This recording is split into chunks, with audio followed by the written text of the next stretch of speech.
Hey there, my name's Danny Liebrandt and I'm the founder of Pest Control SEO, where we help pest control companies grow with SEO. Today I'm with Ronald Osborne, who's kind of a known figure in the local SEO space. If you know anything about local SEO, I'm guessing you've seen his YouTube channel, Osborne Digital Marketing. He has 90,000 subscribers on YouTube, which is pretty huge. I think you're definitely one of the top 5 channels. I know there's like Ranking Academy, Sterling Sky, but I think you're in the top 5 up there. So super impressive. Ronald actually originally started a telecom company and he became a millionaire by 27. Now he's been running his agency doing digital marketing specifically for local businesses for the past 5 years or so, and also just overall consulting for businesses. This guy knows what it takes to scale companies. He grew a business to $1 million himself. And again, one of the top guys in the local SEO space. And again, I also actually forgot to mention, so he has the YouTube channel and he's the founder of Osborne Digital Marketing. He's the founder of Rank Lightning, which you see is his shirt. And then he's the founder of CTR Driver, which is a newer tool that he's made for click-through rate manipulation. So both of those are kind of tools for SEO, and we'll, dive into, all of those 3 businesses in the podcast. So, so glad to have Ronald on the podcast and so excited to learn from you, Ronald. Thanks for having me on, Danny. Appreciate it, mate. Of course, man. So tell me about this telecom business. I think that's very interesting. And, you became a millionaire kind of all of a sudden, and you said your friends were like, how do you do this? Tell me more about that. All right. So, yeah, long story short, bro, joined the military. So I come from a bit of a military family. My old man was 2 commandos. My uncle, 2 commandos. That's like Australian Special Forces. Cousin was like a trained sniper or whatever he did with 7 RAR. So yeah, they all got me interested in it. I was like, all right, I'll join. Turned out I was really good on like comms equipment. So like telecommunication stuff, all that. And it was all, to be honest, man, that's where all the secrets were too. Like that's where you have to get higher level security clearances. If there's any like ever attack on a base, main thing you've got to protect is the vault, because you can't have that equipment stolen. No comms, no bombs, as they say. So that was pretty awesome. And then when I left the military, I went and started a telecom company. So yeah, I was contracting to all of the biggest companies, and I started with my brother and a bloke that I was with in the army. And then all of a sudden it grew to 30 employees, and it was like, what the hell is going on here? And then from there, yeah, mates were just asking me like, Aussie, how on earth did you do it? How did you grow a company to 30 blokes? And I was just like, all right, let me show you how to do it. Interesting. Well, yeah, tell me more about that, because I certainly don't want to skip over that. So you grew to over 30 employees, Yep. over $1 million company. Like, Yeah, what went into that? millions. What was kind of like the secret to your success? Not having a life in my 20s, bro. Straight up. Like everyone.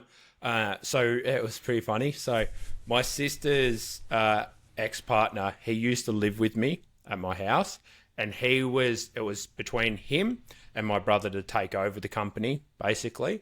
Because I had like very close. I'm a very family focused guy. I ended up having 5 family members working for me as well. So yeah, I love that shit, bro. I'm the guy that's like Awesome. work with family. Yeah. And anyway, I still remember he come in one night because I was like grooming him to, this is what we've got to do. This is how you'll deal with this. This is what. He come in one night because I had the like office at the back of the house. He come in, he's like, mate, I can't do this. I cannot take over a company. He's like, I see how much you work. I see what you have to give up. And he's like, I'm not prepared to do that. So to be honest, man, it's just working harder than everyone else. Like if you don't waste your time, but just work harder than everyone else. So make sure everything you're doing is actually going to get a result. Build relationships, the biggest thing. Like, funny thing about the SEO industry, like people are happy that I found in this industry. People are happy to kind of hurt other people and screw over people because maybe they'll make like $50, $500, $1,000 from just for some scenario. Like the horror stories I get when I'm chatting with clients, and it's like, why? Clients it was, as an example, I wanted to make more money. I was in Dubai at the time. Told the missus, I was like, I'm going back to Australia. I want us to make more money. First month back in Australia, it was 12 grand extra in revenue. And it was all from people I'd worked with in the past. Hey man, this is what I'm doing. Do you need work here? Do you need this here? What do you need? What's your problem right now? Ronnie, I'm having problems here, here, and here. So the main thing for me is like you've got to work really, really hard and build awesome relationships. You do that, bro, halas, everything will work itself out. Awesome. Yeah, I love that philosophy. And the thing that comes to my mind is that it's simple, but it's not easy. Like, it sounds so simple to just, hey, work hard, like grind out throughout your 20s, but so few people will actually do it. And was there anything that was like keeping you motivated? Like, how were you working so hard? I didn't want to be poor, bro, to be completely honest. Like, it was, like my family come from pretty humble beginnings. So that's the honest truth. Like, I started working when I was 9 years old doing the paper round, and I did that all the way up until I was 15 and working, like, basically out on the construction sites and doing all that. I've just always worked. My father from a young age was like, as a man, you've got two options. You can either work till you're dead or you can work till you're dead. You choose. So I was like, oh, all right, that makes a bit of sense. So, and to be honest, I want to have a big family. I want to have that type of structure. Inshallah, everything works out. So I know to fund that lifestyle, to fund all of that, and for me to be able to have time with my kids, I need dollars in the bank. Awesome. And tell me what happened after that kind of company that you had. Did you exit, or did it just kind of fall apart? No, so I tried to sell it. Australia's a shithole, man, for businesses. Like, if you're an entrepreneur, leave Australia. Leave Australia. Really? Leave it. Like, straight up. Don't ever set up a company in Australia. It's the worst thing to do. So now all of my partnerships are silent in Australia. That's how bad it is. So wow.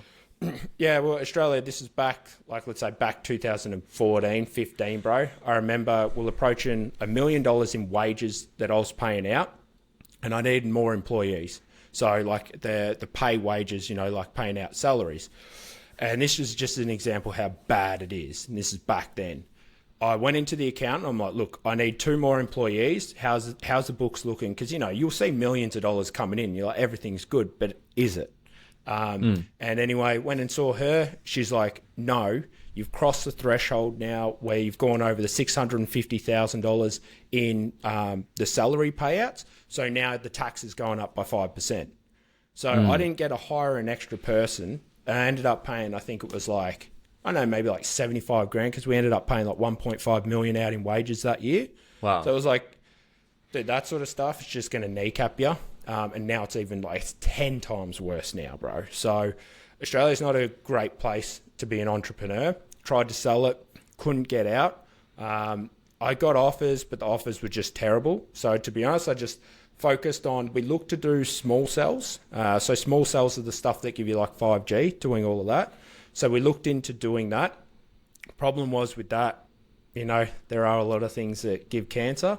And I've always had that philosophy as a leader. It's like, I can't ask my boys to do something that like I wouldn't do. And I wasn't comfortable getting on it. Spent like, I think it was like 27 grand or something on training. Some of the boys were nervous. And I was like, look, I'm not getting up on the towers to fix those things. If you boys want to risk it, you can risk it. And then it just sort of faded away. And from there, man, I was like, all right, we set up a structure for the company, moved over to Dubai, and I was able to save, I think it was like $160,000 in like tax it would have been. And, like I had to get rid of the investment properties and all that sort of stuff.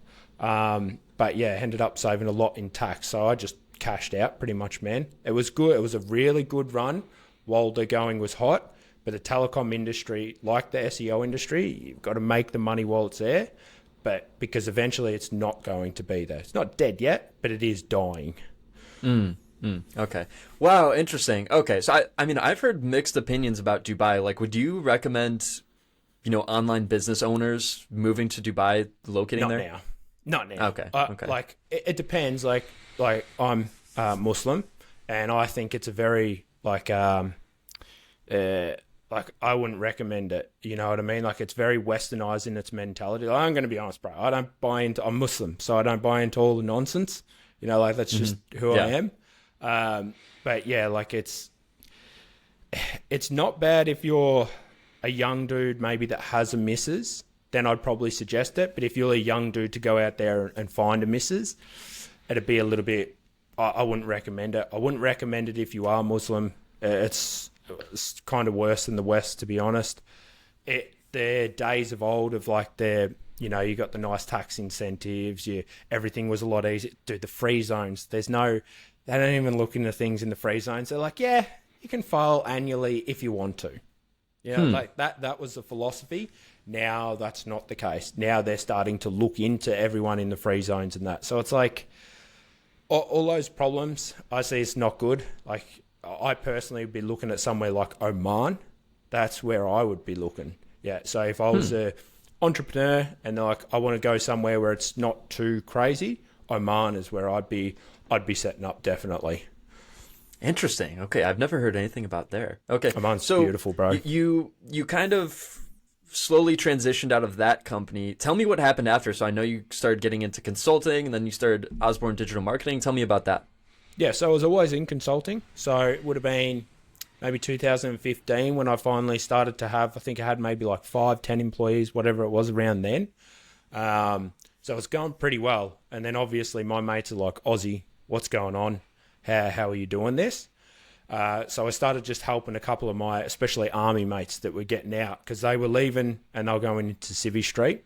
So I was helping a lot of those boys setting up companies, like figuring out what to do, how to hire people. Because, you know, the army was very different. You know, you yell at people to get things done. I learnt the hard way. You can't do that in Civvy Street.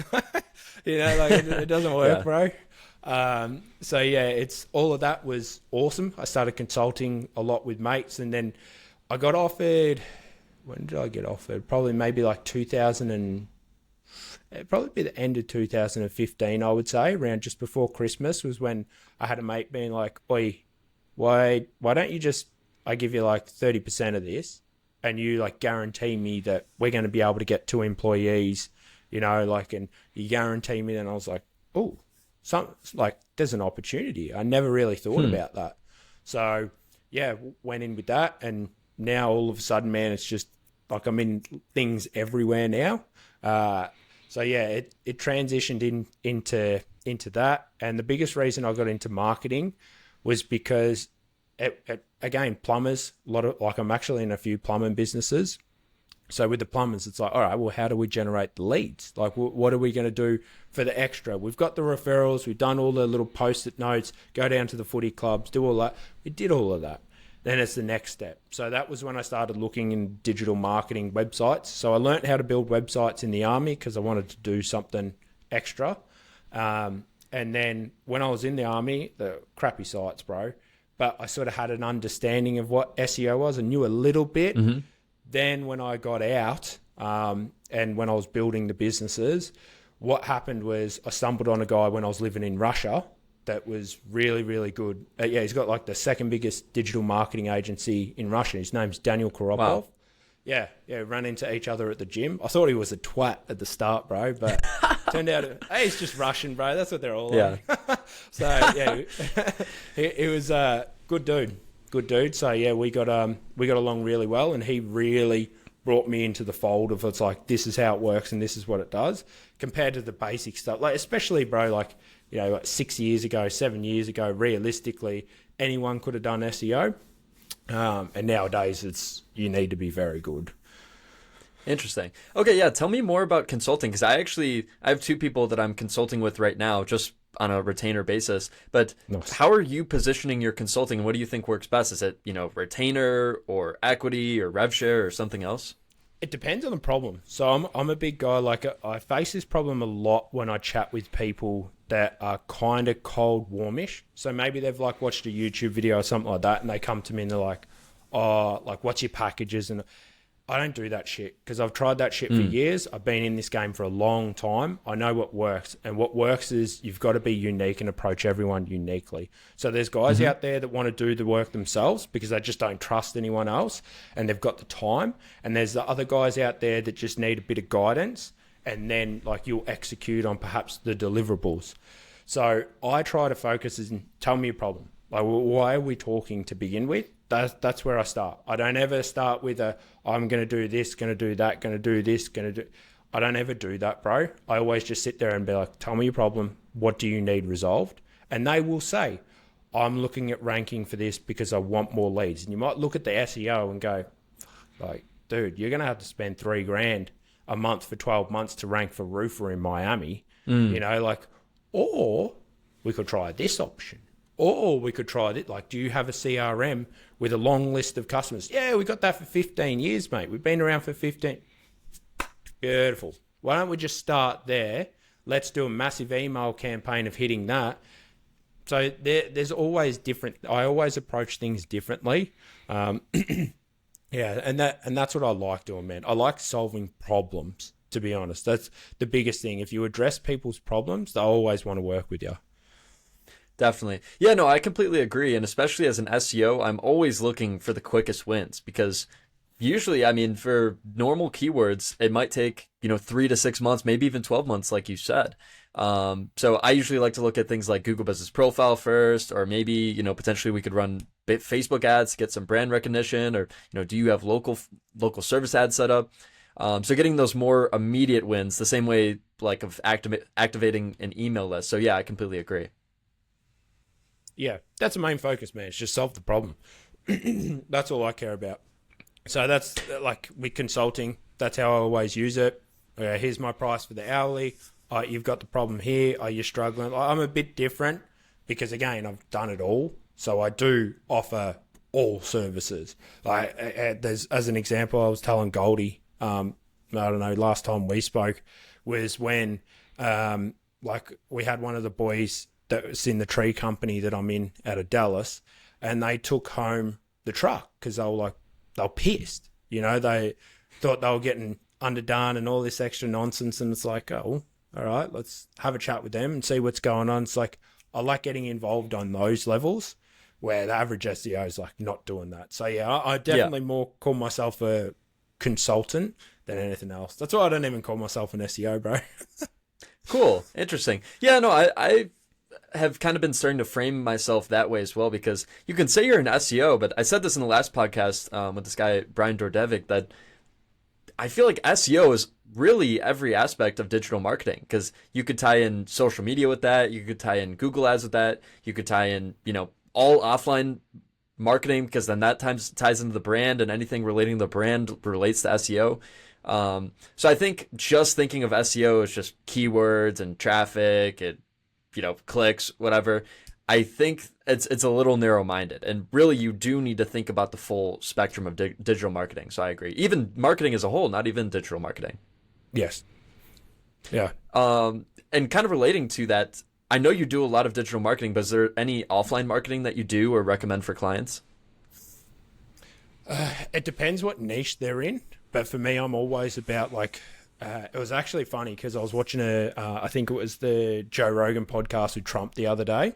Yeah. And he talked about, he's like, oh, no one's taking these people out to dinner, Joe. And it was just like, boom, there it is. Like, all of these people, man, they don't I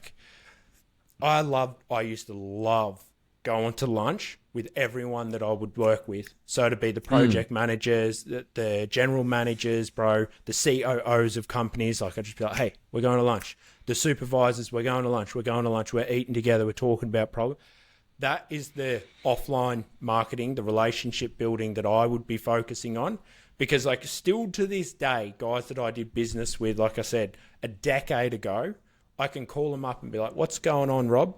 Mate, I'm looking at doing this. You interested? Yeah, Ronnie, let's do it.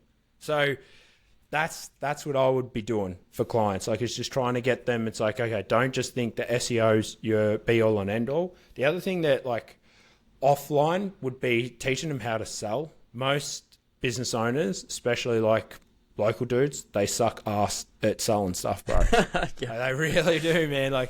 Dude, I listened back to some of the calls, and I've saved these calls because they're my all-time favorite calls. And you hear Dino pick up the phone, and he's like, "Who's this? Who's this?" Like, bro, you can't answer that. What are you doing, man? You're sitting there going, we're not closing as many as we should be. It's like, no shit, Sherlock.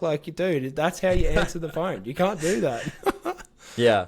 No, it's really, you have to be an expert at all aspects of the business, which is why it's so hard. And me, as more so an SEO, I really am not taking on any clients that are doing less than $1 million a year now, because I feel like that's kind of the threshold where company owners have at least kind of figured it out, where they have a decent sales process, they have a decent CRM, everything is at least manageable. To get to $1 million a year, you're doing something right. Would you agree with that, or is there a certain threshold that you take on?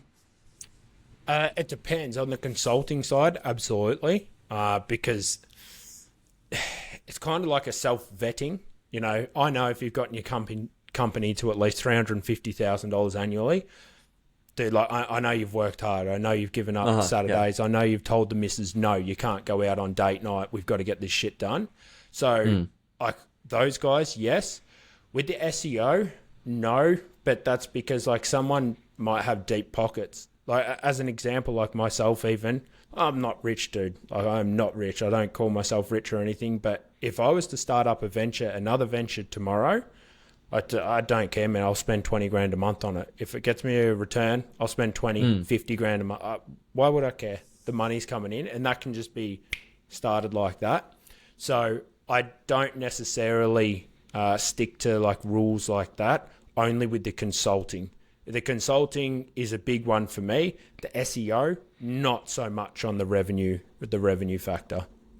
Yeah. Okay. That's a good caveat because, you know, I'd like to say $1 million a year, but there are some other scenarios. Like I was talking to this one guy based in California, and I think he only has like 30 pest control customers, but he has another business that's doing $1 million a year, and he has like several private equity buddies that are going to invest in the pest control company and like, you know, help him build it to, I don't know, like $50 million a year is, you know, what they're looking to invest into it. So in that sense, like, okay, if you guys can afford it, because that's a big part of it. If you can afford it, like, you know, a few $1,000s a month, then I think it makes sense. So yeah, that makes sense. I agree. Yeah, that's how I look at it, man, because the consulting's different. Like, you need to make sure that the individual's on it and they've kind of proven themselves. Because, again, like, everybody wants to be a millionaire until it comes time to literally work. Like I said, man, like, you won't make it unless you give up something. That's the honest truth. Like, you have to give up something if you want to be successful. It's just, that's your social life, that's family time, that's date night with the missus. Like, something's got to give.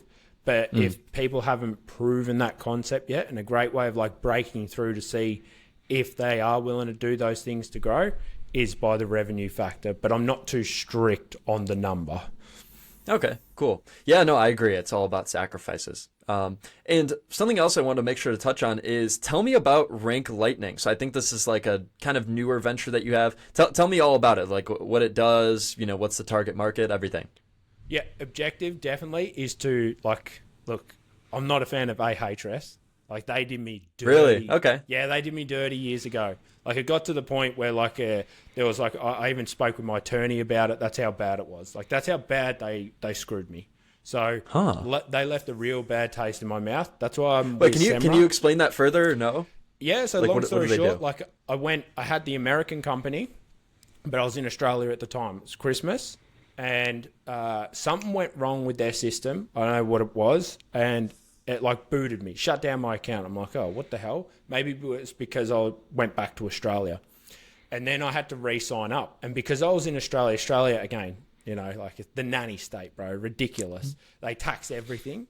And it was automatically set their Ahrefs tax system to throw on that extra like 20%, whatever it was. So it was a big bit. I think it was maybe like $55 a month or something. And I reached out to him saying, listen, I'm trying to sign up with my American card. I'm in Australia, but I don't even live in Australia. Like, I live overseas. Here's my actual address in the Middle East. Here it is. And then here's like my American business. I'm trying to sign up with this. And they basically told me, look, you know, it's fine. Sign up now. And, you know, like you might get charged, but we'll refund you the money. Whatever it was, man. Like it was about 3 years ago. We'll refund you the money. Sure enough, go back home, sitting there. I'm like, oh, it was like 3 payments had come out. Time to ask for that refund. And they're like, no, stuff you. And I was like, what? And then it just got into it. Man, it went on. I tried cancelling the account. Couldn't cancel the account. They wouldn't let me cancel the account because now I'm overseas to where it was a nightmare. And then Ahrefs, like I was writing Ahrefs, and they were just going, oh, it's not us. It's the payment processing company we use. You need to converse with them. And I'm like, no, I need to converse with you. And dude, it was just a non-stop. And then it was a payment company. So it was an absolute nightmare. And I was just like, I'm done. Like, if this is how they treat their customers, why would I want to look after this? So yeah, that left a really bad taste in my mouth. And with Rank Lightning, the objective is, I love SEMrush, but the problem with SEMrush is it's expensive. You know, it's a lot. Do you need all of the functions? Absolutely not, bro. So Rank Lightning, the more objective with that is, it's like the competitive analysis tool. You know, like I need to be able to sit there and ascertain, is a keyword easy to go after?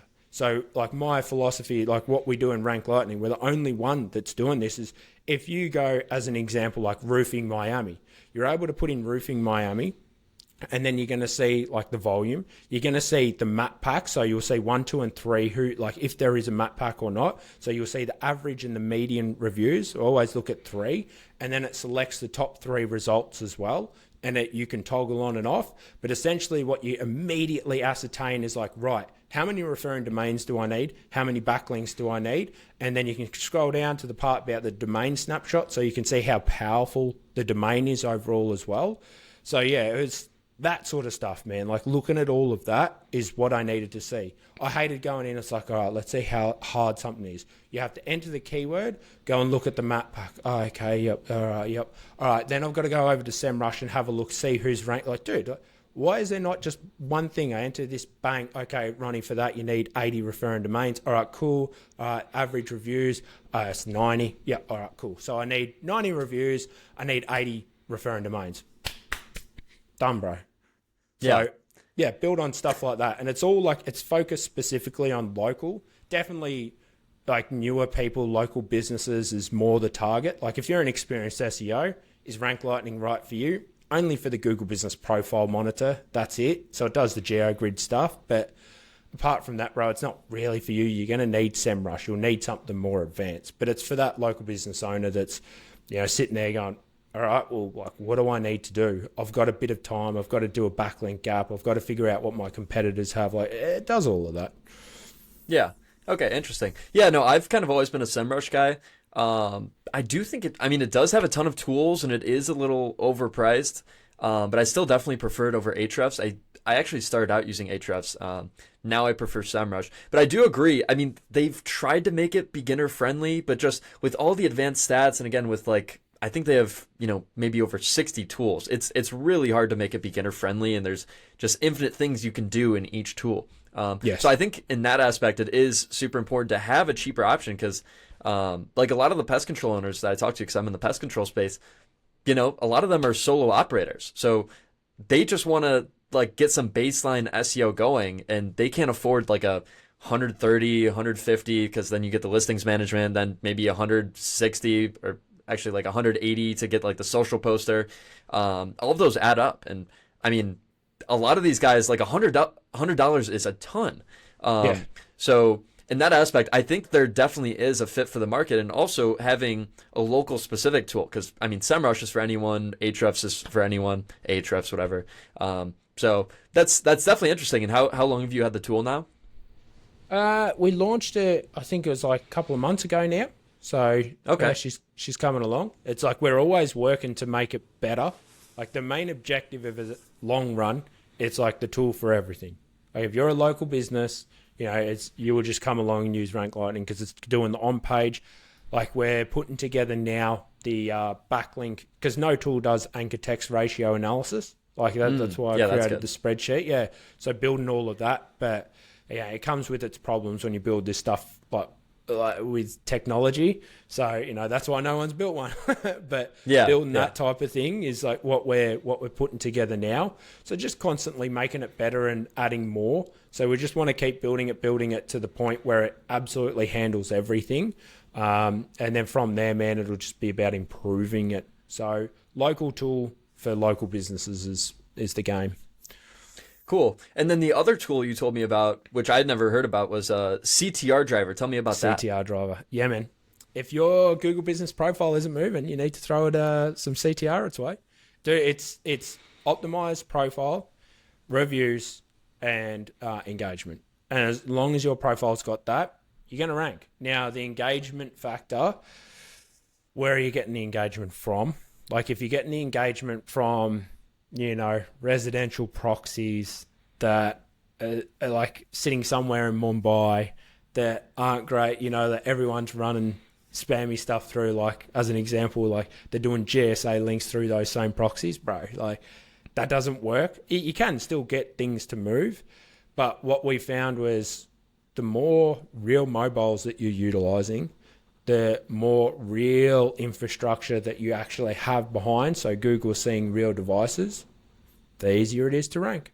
So we went down a different option. Like everyone does, like, 100 clicks, 300 clicks, all of that sort of stuff when they sell CTR. We don't do that because it's, to be honest, it's unnecessary. So we look at it as like a case by case basis because we have phones in the back end that are taking care of everything.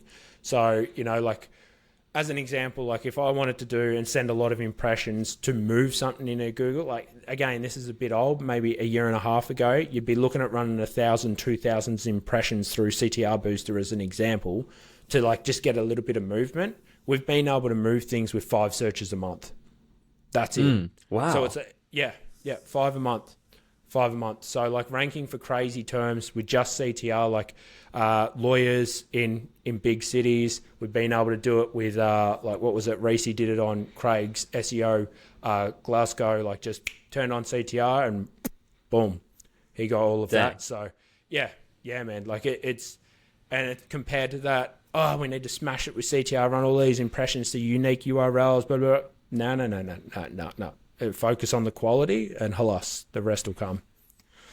Interesting. Okay. So I currently don't do click-through rate manipulation for myself or clients just because I'm a little scared of Google. Like, they've been cracking down on a ton of companies. Have you faced, anything bad like that? Has Google cracked down on any of your clients? No. We make sure that everything is legitimate. And again, that's a bit more of a difference.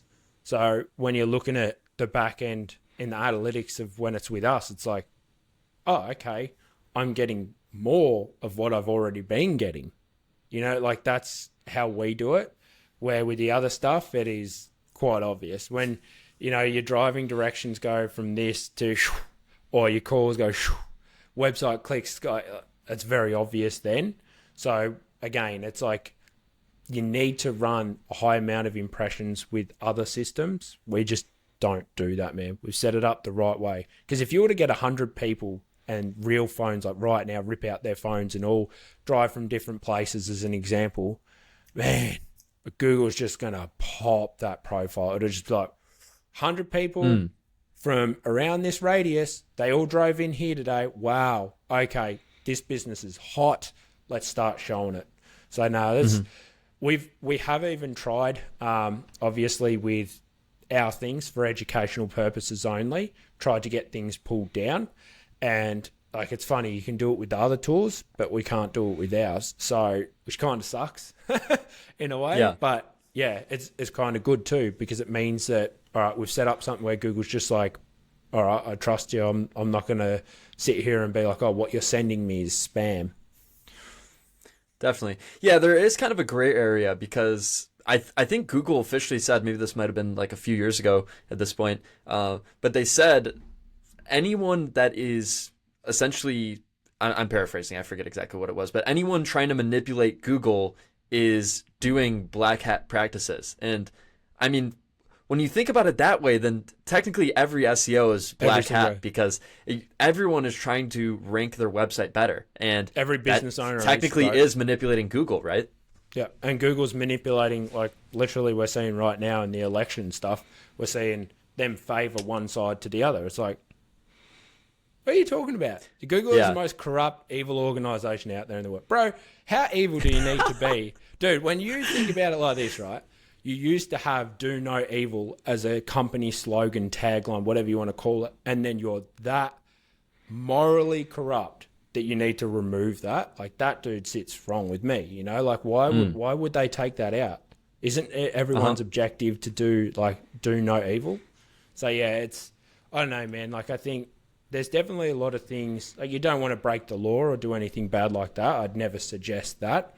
But when it comes to Google, like you said, every SEO is doing black hat stuff. Every website owner that's adding a service page that they're doing roofing in Miami as an example, well, that's bad practices. That's a geolocation page. You shouldn't have that. So it's like, yeah, get out of it, Google. Like, come on, man. Yeah. No, it's ridiculous. Yeah, no, the thing that you just talked about, I just saw that earlier today. For people that are watching, it's actually election day today. It's November 5th.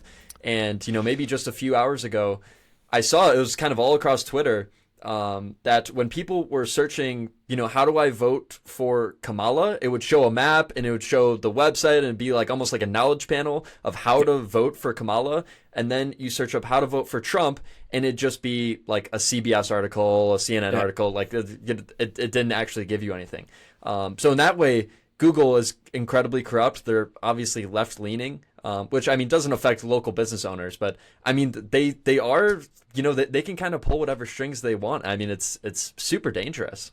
Yeah, it is. So, like, from that perspective, that's why I don't, like, look, they could come after me tomorrow, bro, and ruin my life. Alas, so be it. I've had a fun ride, but the thing is, the way I look at all of that is it's like, as long as you're not doing anything illegal and morally, like, immorally corrupt in the eyes of God, so be it, bro.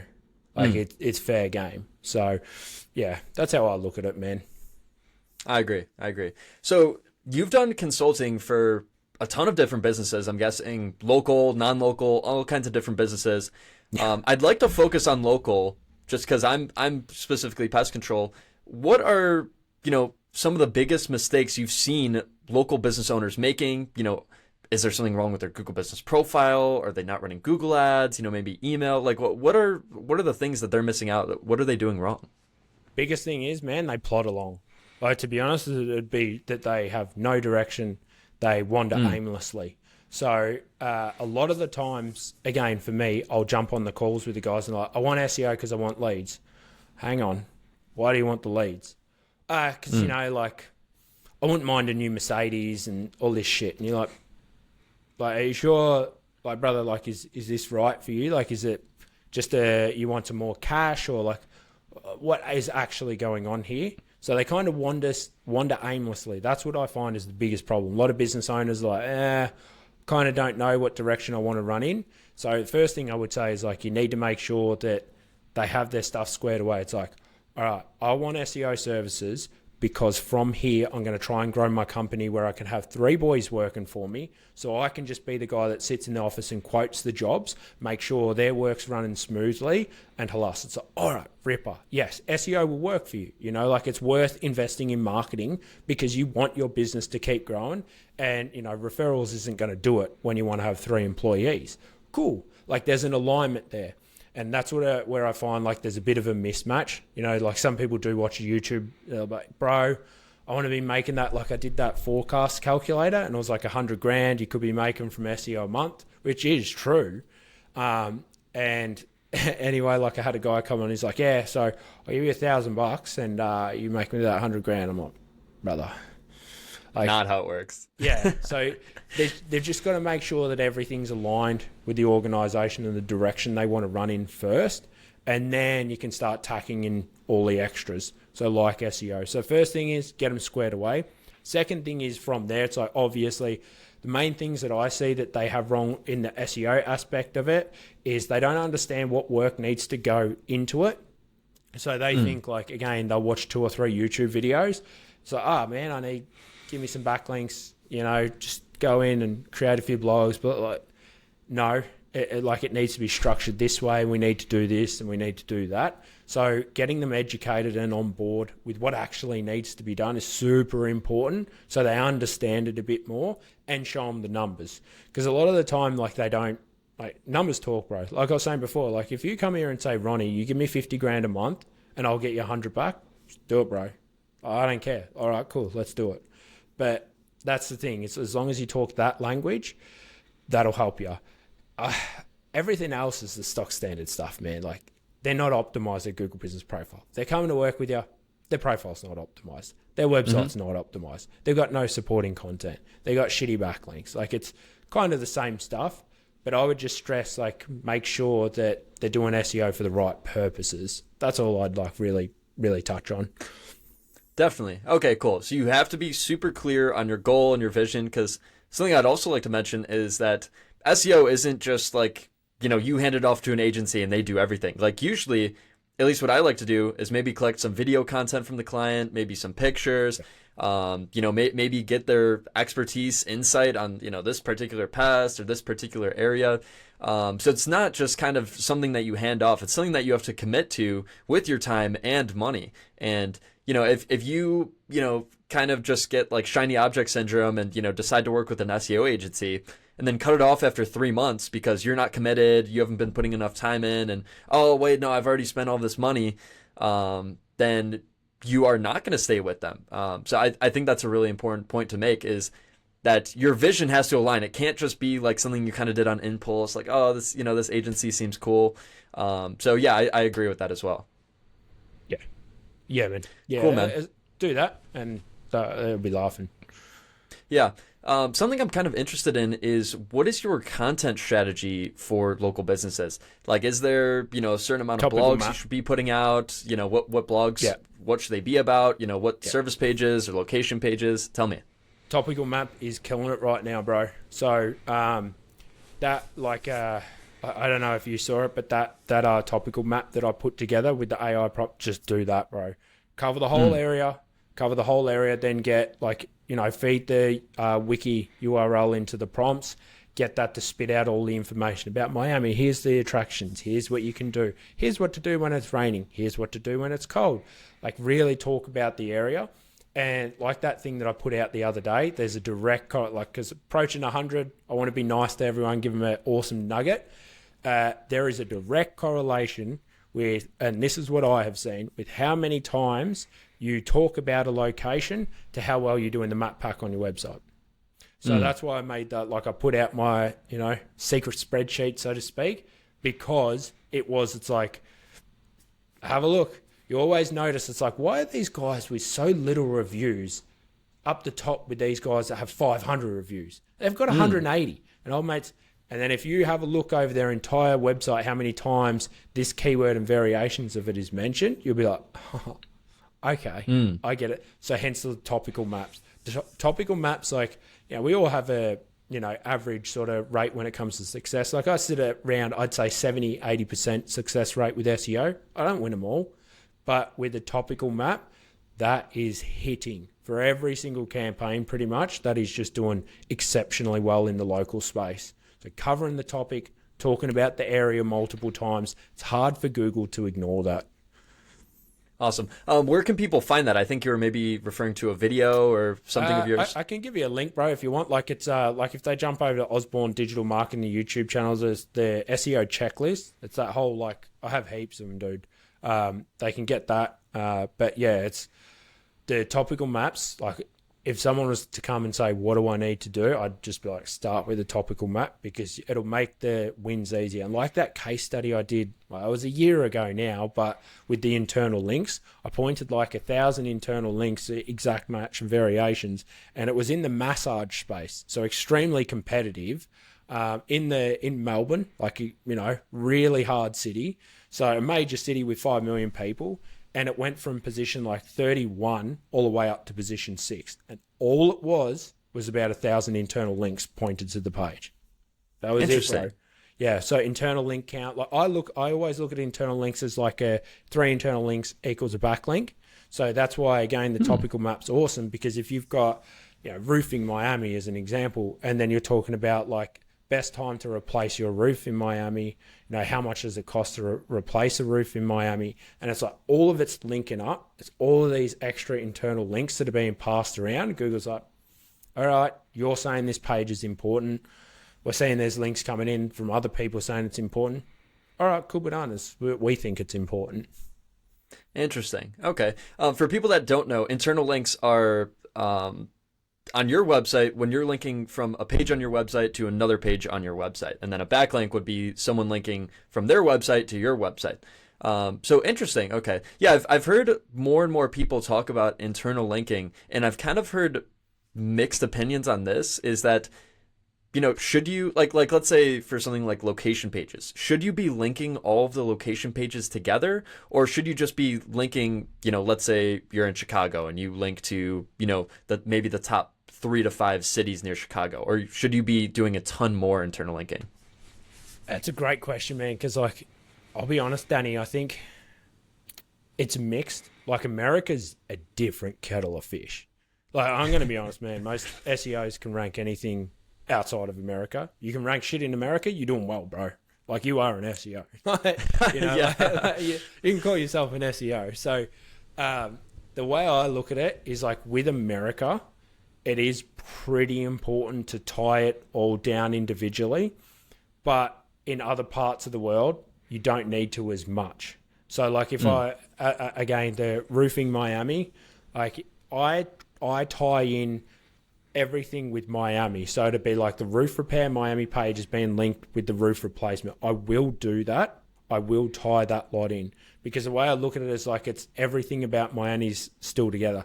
But the roof repair page will like blog that's like how much is roof repair in Miami.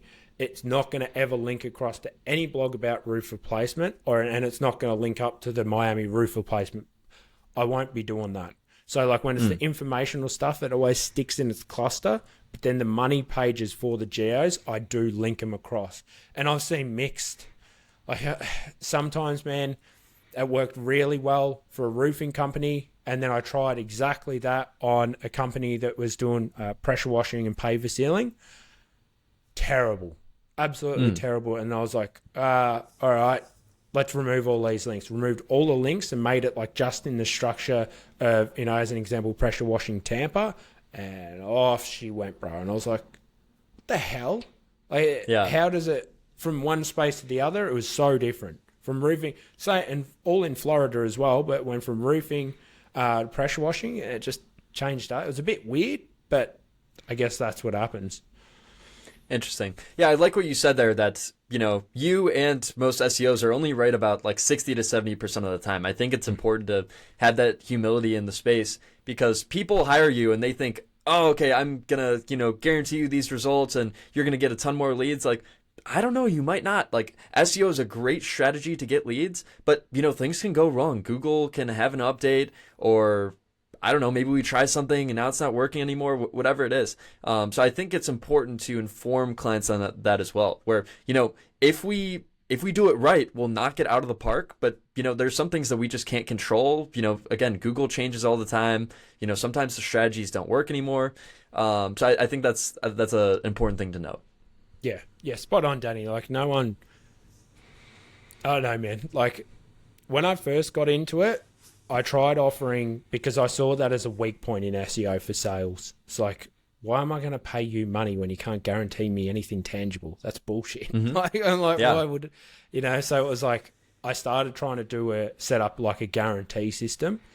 And I also realized, I'm like, why am I guaranteeing that every month we're going to have keywords go up and up and up when I could just focus on keywords like, how to find the best and most experienced plumber with at least 15 years experience in Miami. Of course I'm going to rank number one for that keyword, bro, and be like, yeah, we're going up. Where the only thing that mattered is ranking for plumber Miami. So it sort of like hit me a little bit later on. It's like, you just need to focus on a couple of the money makers. The keywords don't really matter. So yeah, there's a lot of people out there, man, I think that try to really stress that it's gonna work. It's not always gonna work, and tell the client that up front. It's like, I'm gonna do my best to get this to move. I'll give you a perfect example. Working with an awesome dude now, Tommy, good mate of mine from Australia. We are absolutely killing it for a client of his. And the problem is though, the main keyword that we're going after, she's stuck in the middle of page one. She's not moving. The bitch has not moved for the whole campaign, bro. She's gone up, she's gone down. We tried all this other, but every other keyword for every other service this company's got, like he's just absolutely killing it. And it's like, he's sitting there loving it, business owners loving it, but it's like that one keyword. And that's what happens, man. We've thrown the kitchen sink at it. We're trying a lot more with like Haro now, but that happens in SEO. That's happened so many times. The main keyword that you're going after might just sit there and you're like, all right, well, what's the other strategy we can do? Well, we can keep pushing up everything else. And that is what's awesome about SEO too. Yeah, definitely. I think I made a post about this a week or two ago that you don't just want to be getting keywords and traffic. You want to be getting good keywords and good traffic. So good keywords as in you want to be ranking for those locally relevant terms. So like in pest control, again, it could be like pest control Chicago, exterminator Chicago, exterminating Chicago, Chicago pest, whatever it is, all of those locally relevant keywords. And like at the very least, optimizing like those top of funnel ones like statewide. But ideally getting that local traffic. So, I mean, you could create a blog that gets, 100,000 traffic a month, but if it's not getting you any leads, then like, why do you really care? Like, especially because I've talked to so many pest control owners at this point, all of them are just so focused on leads. And to see these SEO agencies, they might make like great blogs, but almost none of them are ranking on the keywords that actually matter, which are those locally relevant ones. Exactly, man. 100%. Like, blogs are really talk to me. Just I was going to say, stuff. You are experimenting with Haro more. Can you talk to me more about that and explain what it is? It makes logical sense to me to use authoritative links. Like if I'm Google, and this is where I think a bit different to the SEOs, because an SEO might look at it as a link. I look at it as a business decision.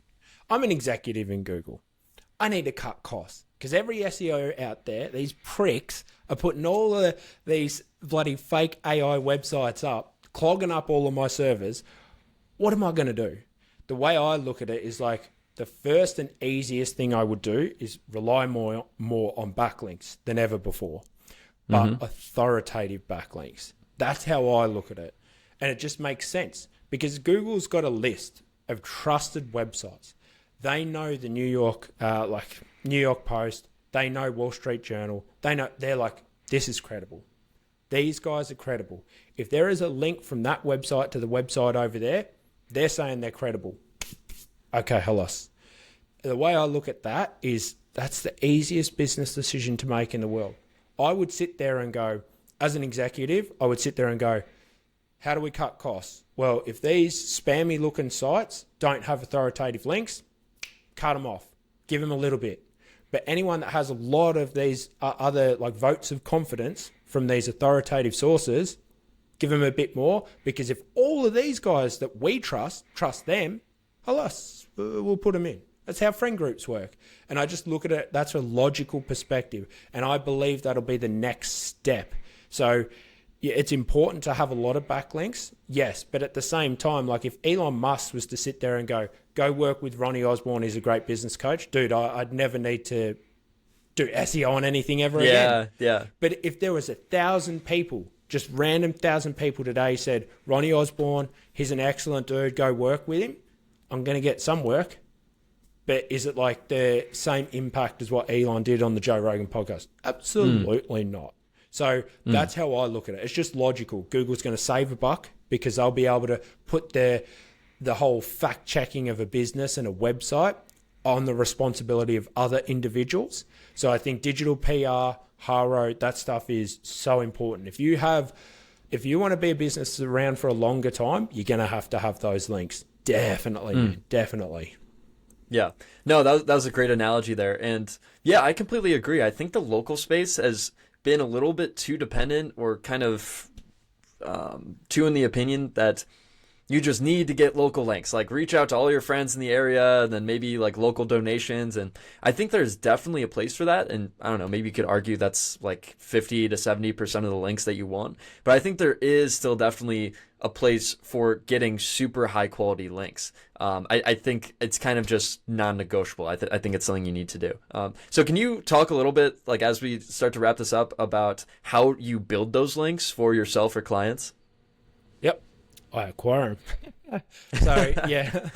So I've been blessed, mate, been doing it a little while now. So do have the network and connections and everything like that. So it makes life a lot easier. If I was like, as an example, like let's say it's a pest control company that we're trying to acquire links for, biggest thing, again, if they've got time, put together some piece of factual data. So I myself did a massive data study.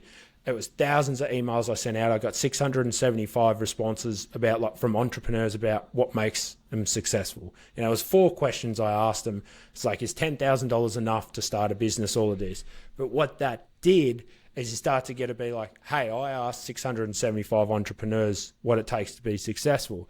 It was so painful, man. But the thing is, like a pest control company, let's say in Miami, they're going to know certain data points. So they could put together an informative piece. We're talking about, all right, so in the month of June, as an example, like flying cockroaches are really bad. So here's like the areas you need to plug up on the window so they're not coming through the sink, like use a steel wool to put under the sink, all that sort of nonsense. They could put together a nice like data piece on all of that. And then they can start being like, hey, look, like Miami Herald, it's like, hey guys, like we're coming into when it's cockroach season, there's rats, mice, everything with the cockroaches brings the mice and the rats. And, so what I did is I put together this like comprehensive thing where data points on where we see the cockroaches come through and how you stop it, like under the sink, best thing to do. That's a bit of an informative, good piece that you can start pitching out to and reaching out to journalists, because they're like, again, Miami Herald, if you're a pest control company out in Miami, dude, they're giving you that link. I guarantee you, man, that you're getting that link. Easy. So I think as long as you put in a little bit of work, you'll get it. Good mate of mine, Martin North. So he sells a lot of data on housing properties to hedge fund companies and all of this sort of stuff. And with him, getting links, getting all of the Haro links at the start, it's super easy, because with Martin, it's just, he's very well known. He's been on a lot of platforms. So he's on the news all the time. For him, it's super easy. Like he can flick out a couple of emails and he's going to get the links, but it's because that reputation's been built up. Any pest control company could do exactly the same thing. Build up a few stories, give journalists something easy to write about. Beautiful. No worries. They'll get that. And then from there, they've got a relationship that they can keep leaning on and leaning on and leaning on. And all of a sudden, man, they'll be able to acquire over a year or two, 10 links from just the Miami Herald alone. So, and that's just the Miami Herald. Then start doing it for everywhere else, bro. Mm-hmm. So it is an easy like it's a easy thing to put together, but it's also cumbersome as well. Mm-hmm. So yeah, because a lot of people are trying to do it now. Like we've got a lot of systems built with AI, which has been awesome. Like I went and hired a machine learning guy because I was like, hey, build this. Like, bro, this is what I want. Go and build this. That helps us a lot. But yeah, there is a lot of finicky work in it. It does obviously become a little bit expensive if you need to outsource it. Like, the price of Haro links. Like most companies are charging like $1,000 for a link, which I think is a bit crazy. But, like it's depending upon where they get the link. So I look at things like that, man. If you can put in the legwork, make it an awesome piece, then start pitching yourself, make it personalized. LinkedIn's really good too. And that's how people can definitely get their leg in the door for more of those Haro and digital PR links. Awesome. That is such great advice, honestly. And to kind of sum that up, basically, you should be creating unique linkable assets. So, I mean, I've heard a lot of people talk about like free tools, and then people will link to the free tools. But I think it also totally applies to data. And by the way, that's how you can kind of quote unquote beat AI and ChatGPT in a way, is because that is your unique experience, which, by the way, Google's updated guidelines of like 2 years ago of adding the E to EAT. So now it's EEAT. So now they've added experience of how they're looking at articles. So in that sense, if you have an article and you are basing it on your experience, like, hey, look, we serviced 1,000 pest control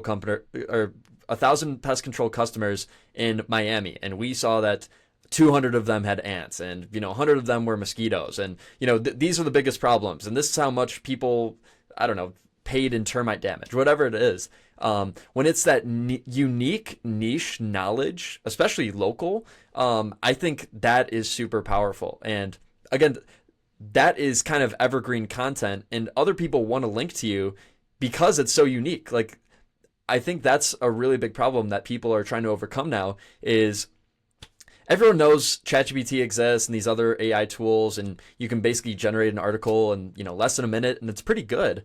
So how do you beat that? And I think that's the way to do it, is with unique data, and then also getting links to those pages. People are much more likely to link to those versus just like a typical ChatGPT article. Exactly. It's spot on, man. Spot on. And not only that too, like it's very easy to acquire other people's local links too when you have something like that. So I do suggest it for everyone. Even something you put together, the prices of, like, you know, to exterminate ants in Miami, like you said. Yeah, if you've got a comprehensive list, it's like, well, this square, you know, meterage is the rate. And then it's like, oh, well, for outdoors, you know, it's going to cost this because we've got to set up the perimeter and all that nonsense. Bro, that it's good. People will link to that stuff, especially construction companies as well, like linking to that stuff, like pre-termite set up, all that sort of stuff, man. People love, you know, like, hey, I can get an upsell here. This is why you should set up termite protection. Like you said, just expanding on other things, you can then acquire links from local sources around the area as well. So there's 1,000 ways to skin a cat with it. But yeah, do not overlook, like, don't sleep on digital PR. That is what I'd be saying. It's the biggest takeaway. Awesome. Last question I have for you, and I usually like to ask this to my guests, is what do you see the future in digital marketing? You know, what role does AI play? You know, is SEO dead? Tell me all about it. It's not dead, but it's dying, bro. Like, you're kidding yourself if you don't say it's not dying. Like, I don't know. I know, as an example, 4 close people to me that don't even use Google anymore. So they just use ChatGPT for all of their questions. So yeah, like, it's dying. Anyone that says it's not they're losing their mind. The way I think it'll go in the future is the way our society is going, unfortunately, is everything is becoming quite monopolized. So the same thing's happening in the small business space. So you would know it's like 5-10 years ago, the average small business, it was like your mum and pop, like, it was quite, you know, comparable. Now, if you think about the average business, you've got a few big businesses across those local areas. So again, with like roofing in Miami, there's a couple of really big players. That wasn't always the case. And so there's going to be more and more of a monopolization on it. So I think the space of paid advertisement, that's definitely going nowhere because Google needs to make money. ChatGPT will have eventually introduced paid advertisement, guarantee it. All of the AI systems will, I can guarantee it. So there will be those types of systems set up because they'll just become more and more like search engines. So they're just going to start introducing like payments. I do think maybe that Google might go down that path. I don't know, like, I haven't had a look too much into their like annual meeting notes or anything like that, but I do wonder if Google will go down the path of a paid search engine. So as they start to lose people, they'll sit there and go, right, well, we can't keep doing ad organic. They'll go, well, why don't we maybe charge people $15 a month for Google? You'll get AI, you'll get all of this custom built around you. That's a direction I wouldn't be surprised to see them running in. But I think SEO as we know it is going to change fundamentally. I think the main thing with SEO will be just make sure you've got digital. I personally think the standard backlink and all of that, bro, that is going to go the way of the dodo in a couple of years, and it'll only be authoritative links that they rely on because everything will be surmised. Everything will just be put together as like a block of text that's very clear and cut, just straight to the point. Because people have brain rot nowadays where they can't even sit there and focus for 2 seconds. So everything will need to be served up even cleaner and easier. It's like, you're looking for a plumber, Ronald, and, you know, Ronald, you're a guy from, you know, you like guns, Ronald. You're in the army. You want to work with this dude because he's a cool dude. You know, like, look at him. He's got the American flag in the background. Yeehaw, cowboy. Like, go with him. I think that's how it'll go, and you'll pay for that experience. So there'll still be paid advertisement, but I don't think like SEO is going to be there, man. It'll be important to have it structured, but it'll be a one-off service, and that'll be it. Awesome. Those are honestly some really good insights. I don't think I've heard anyone talk that in depth about the future and, you know, things like, like ads on ChatGPT. I've never heard anyone say that. So I think those are definitely some good insights that might happen. Yeah. I'll be claiming it in a few years' time. we'll clip this podcast. We'll see, we'll look back and be like, dang, Ronald was right. So he called it. Yeah, cool, man. Awesome. Well, I think this is a good place to end. Ronald, where can people find you, learn more about you and your services and everything? Yep, so they can look me up at Osborne Digital Marketing, and they can also look up Ronald Osborne Business Coach. Look me up either there. You can find I do things in both categories. Also, Rank Lightning is obviously the tool. So if people want to talk stuff like SEO and all of that, jump into the Facebook group. More than happy to convey with anyone ideas. If they've got questions, stuff like that. More than happy to chat with people in there. But yeah, mate, that's where they can find me. Cool. And what about social media? I know you're on LinkedIn. Any other platforms?